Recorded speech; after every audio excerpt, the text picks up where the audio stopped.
નમસ્કાર વિદ્યાર્થી મિત્રો, આજે આપણે ગુજરાતી વિષય ભણીશું.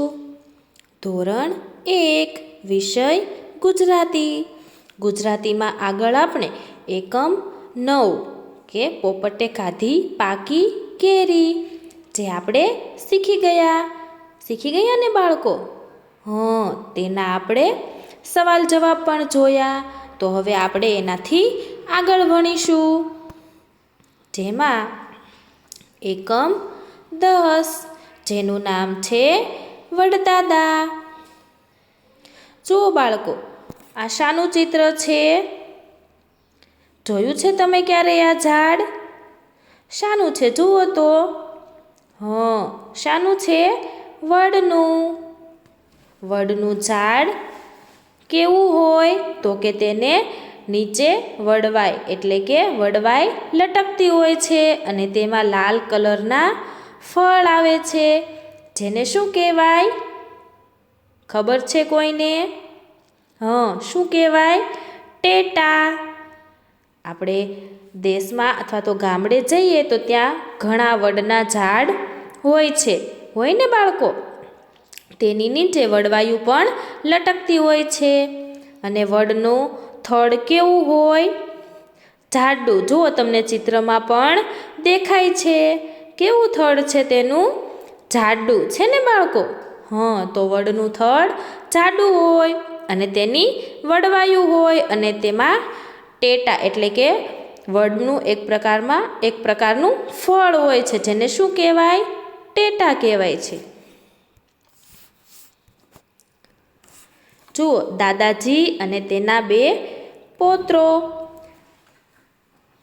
દેખાય છે ને બાળકો ચિત્રમાં? તો જોઈએ આપણે કે જતીન એના દાદા સાથે ફરવા ગયો.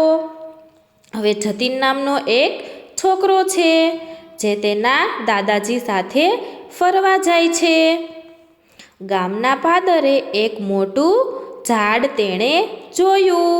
હવે જતીન તેના દાદા સાથે ફરવા જાય છે તો ગામના પાદરે એને એક મોટું ઝાડ જોયું હતું. ઝાડ હતું વડનું. ઝાડ શેનું હતું? વડનું. ગામના પાદરે જે ઝાડ જતીને જોયું તે ઝાડ વડનું હતું. વડ જોઈ જતીન રાજી થઈ ગયો. જતીને આ ઝાડ ક્યારેય નહીં જોયું હોય એટલે આ ઝાડ જોઈને જતીન રાજી થઈ ગયો. શેનું ઝાડ? વડનું. એના પછી લાલ લાલ ટેટા જોઈ જતીન કહ્યું, દાદાજી આ શું છે? હવે વડની અંદર ફળ હોય જેને શું કહેવાય? ટેટા.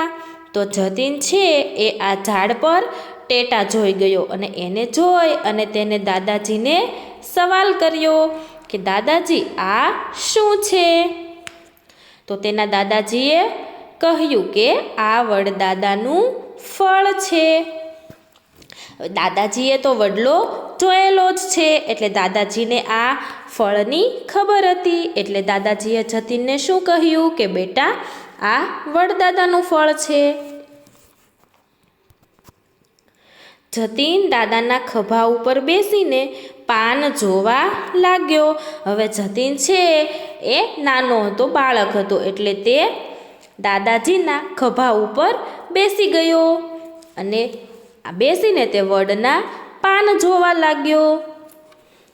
વડદાદાને તો મોટા મોટા પાન હતા. વડદાદાને કેવા પાન હતા? મોટા મોટા અને એ પાન પણ લીલા લીલા છમ હતા. હવે વડના પાનનો કલર કેવો હોય? લીલો હોય ને બાળકો? વૃક્ષનો, ઘાસનો આ બધાનો કલર કેવો હોય છે? લીલો હોય ને બાળકો? તો જતીન છે એના દાદાના ખભા ઉપર બેસી ગયો અને બેસીને તે વડદાદાના પાનને જોવા લાગ્યો. અને વડદાદાને તો કેવા પાન હતા? મોટા મોટા પાન હતા અને એ પાન પણ કેવા હતા? લીલા લીલા છમ. વડદાદાનું થડ તો ખૂબ જ જાડું હતું. હવે આપણને ખબર છે કે વડનું થડ છે એ પતલું ન હોય પણ કેવું હોય? જાડું. આપણે બંને હાથને બાથ ભીડી જઈએ તો પણ આપણા હાથમાં થડ આવે નહીં, એટલું જાડું તો વડનું થડ હોય છે. તમારે તમારા દાદાજી હોય તેને પૂછી લેવાનું કે વડનું થડ કેવું હોય, તો તમારા દાદાજી તમને તરત જ કહેશે કે વડનું થડ છે એ ખૂબ જ જાડું હોય છે. જતીન થડને બાથ ભરી પણ થડ બાથમાં ન આવ્યું. જતીને છે એ આ થડને બાથ ભરવાની ખૂબ જ કોશિશ કરી, પણ આ વડનું થડ છે એ જતીનના બાથમાં ન આવ્યું, કેમ કે થડ છે એ ખૂબ જ જાડું હતું. વડલા ઉપર જતીને નજર નાખી તો એની ડાળ ઉપર એક વાંદરો બેઠો હતો. હવે વડલાને પણ ડાળીઓ હોય છે, તો વડલા ઉપર જતીને નજર નાખી તો એની એક ડાળ ઉપર શું બેઠું હતું? વાંદરો. વાંદરો તો તમે બધાએ જોયો છે ને બાળકો? પ્રાણી સંગ્રહાલયમાં આપણે જઈએ તમારા પિતાજી સાથે અથવા તો તમારા દાદાજી સાથે ક્યારેક ગયા હશો તો તમે વાંદરો પ્રાણી સંગ્રહાલયમાં જોયો હશે. જોયો હોય ને? તો અહીં જતીને છે એ વડલા ઉપરની એક ડાળી ઉપર વાંદરાને બેઠેલો જોયો. પાદરે એક કેસુડાનું ઝાડ પણ હતું. હવે ગામના પાદરે એક વડદાદાનું ઝાડ હતું, અને આ સિવાય બીજું કયું ઝાડ હતું? કેસુડાનું. કેસુડાને જોઈને જતીન રાજી રાજી થઈ ગયો. હવે જતીને કેસુડા ક્યારેય જોયા ન હતા. કેસુડાના ઝાડ પર કેસરી કલરના કેસુડાના ફૂલ આવે છે. આવે ને બાળકો? તો આ કેસુડાના ફૂલનો ઉપયોગ આપણે ક્યાં કરીએ? હોળી અને ધૂળેટીમાં આપણે જે રંગ બનાવીએ એમાં કેસુડાનો રંગ પણ હોય છે. હોય ને બાળકો? તમે રમો છો ને હોળી? તો જતીન છે એ આ કેસુડા જોઈને ખૂબ જ રાજી રાજી થઈ ગયો. જતીનની નજર વડદાદાના થડની નીચે પડી. હવે જતીન છે એ પાદરે કેસુડાનું ઝાડ જોયું, પછી તેની નજર ક્યાં પડી? વડદાદાના થડની નીચે પડી. તો વડદાદાનો આ ભાગ જમીનની અંદર જતો હતો. કયો ભાગ? તો કે વડવાઈ. હોય ને બાળકો? વડદાદાને છે એ લાંબી લાંબી લટકતી વડવાઈ હોય છે, અને આ વડવાઈ છે એનો ભાગ જમીનની અંદર જતો હતો. જતીને એ ખેંચીને જોયું પણ ખેંચાયું નહીં. હવે જતીને છે એ વડવાઈને ખેંચવાની ખૂબ જ કોશિશ કરી. જમીનમાંથી એ વડવાઈ ખેંચાય નહીં. આથી તેને એના દાદાજીને પૂછ્યું કે દાદાજી આ શું છે? દાદાજીએ જવાબ આપ્યો કે આ વડનું મૂળ છે. હવે વડનું મૂળ છે એ આપણે હાથથી ખેંચાય નહીં. એમાં પણ એનું થડ કેવું હતું? ખૂબ જ જાડું. તો આપણાથી એ ખેંચાય નહીં. તો જતીન તો નાનું બાળક હતું, તો તેનાથી તો ન જ ખેંચાય. તો દાદાજીએ જવાબ આપ્યો કે આ વડનું મૂળ છે. ઉપરથી લટકતા દેખાતા પણ મૂળ જ છે. હવે આ મૂળ છે એ જતીનથી ન ખેંચાયું. આથી આ લટકતા દેખાતા મૂળ એને જ વડવાઈ કહેવાય છે. હવે વડલાની વડવાઈ છે એ ઉપરથી ડાળીએથી આવતી હોય છે અને એ જમીનમાં નીચે અંદર દટાઈ જાય છે. તો એ આપણાથી ખેંચાતી નથી. તો એને શું કહેવાય? વડવાઈ કહેવાય. જતીને એને લટકી જોયું. એને હિંચકા ખાવાની ખૂબ જ મજા પડી. હવે આ વડવાઈ છે એ આપણા ખેંચવાથી તૂટતી નથી. આથી જતીનને તો એને પકડીને હિંચકા ખાવાની ખૂબ જ મજા આવી ગઈ.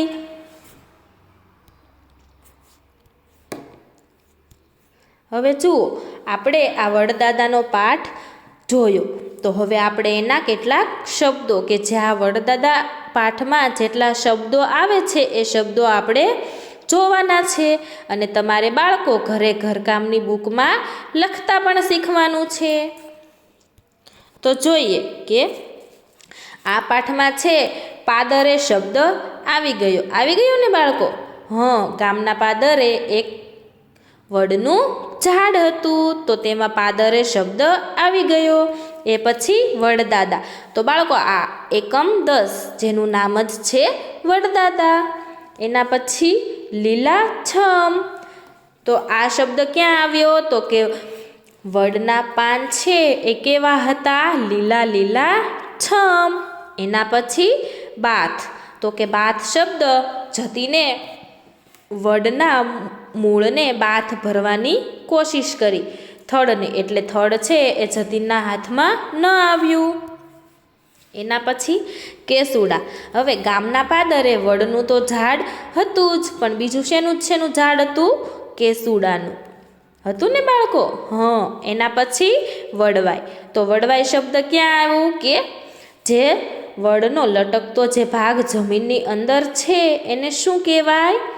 વડવાઈ કહેવાય ને બાળકો? અને આ વડવાઈએ જતીને હિંચકા ખાધા હતા. એના પછી હિંચકા. તો જતીનને છે એ આ વડવાઈ સાથે હિંચકા ખાવાની ખૂબ જ મજા આવી ગઈ હતી. તો જે આટલા શબ્દો છે કે જે પાદરે, વડદાદા, લીલાછમ, બાથ, કેસુડા, વડવાઈ અને હિંચકા, તો આ બધા શબ્દો આપણે આગળ વડદાદા એકમમાં જોયા. હવે એના પછી આપણે તેના કેટલાક સવાલોના જવાબ લખીશું. તો ઉપર સૂચના આપેલી છે કે એક શબ્દમાં જવાબ લખો.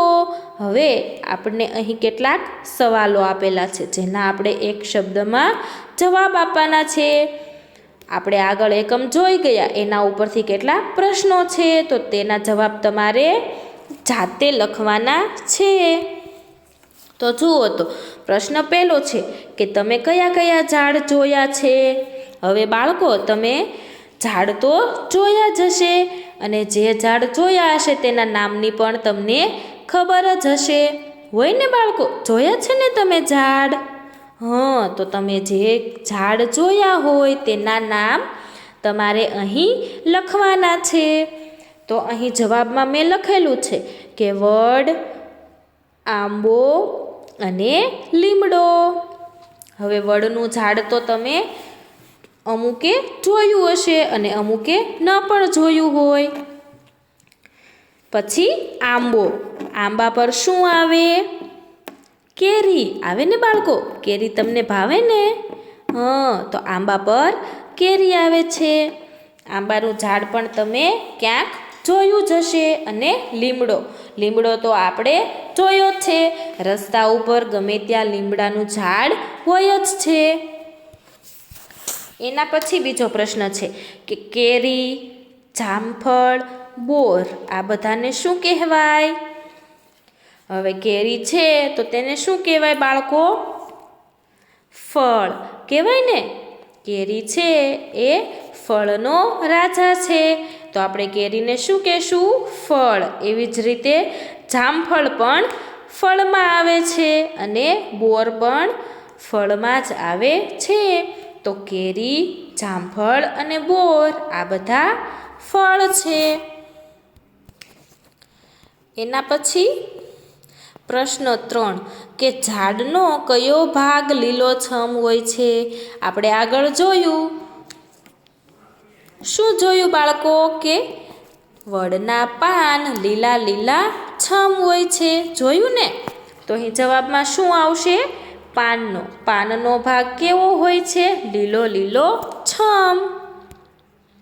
એના પછી પ્રશ્ન 4 કે જમીનની અંદર ઝાડનો કયો ભાગ હોય છે?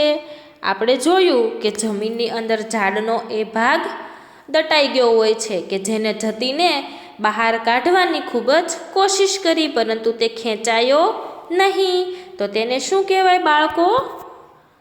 શું કહેવાય? મૂળ. એના પછી પ્રશ્ન 5 કે આંબો આપણને કયું ફળ આપે છે? આંબો છે એ આપણને જામફળ આપતું નથી કે સીતાફળ નથી આપતું. તો આંબા પાસેથી આપણે શું લઈએ છીએ? શું હોય? કેરી. આંબા પર કયું ફળ આવે? તો કે કેરીનું. એના પછી કે છઠ્ઠો પ્રશ્ન કે ઝાડનો સૌથી જાડો ભાગ કયો હોય છે? ખબર છે બાળકો તમને? કયો હોય છે?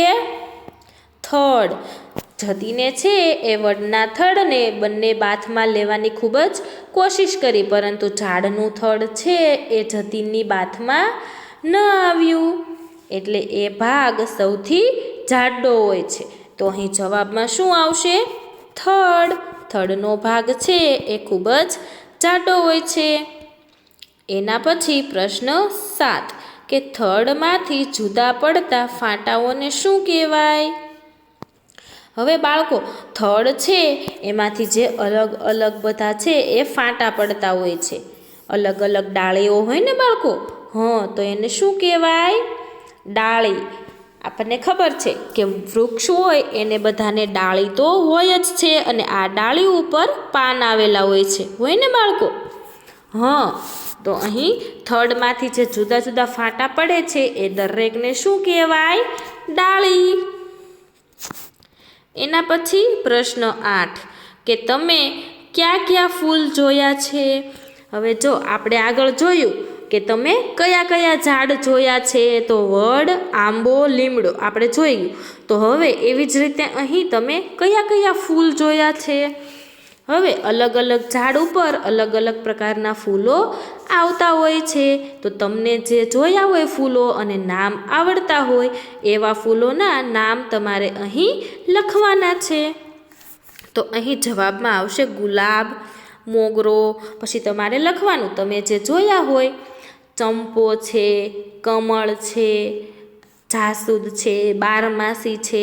તમે જે ફૂલ જોયા હોય તેના નામ તમારે અહીં લખવાના છે. એના પછી પ્રશ્ન 9 કે વડના જે લટકતું મૂળ છે તેને શું કહેવાય? વડના લટકતા મૂળને શું કહેવાય?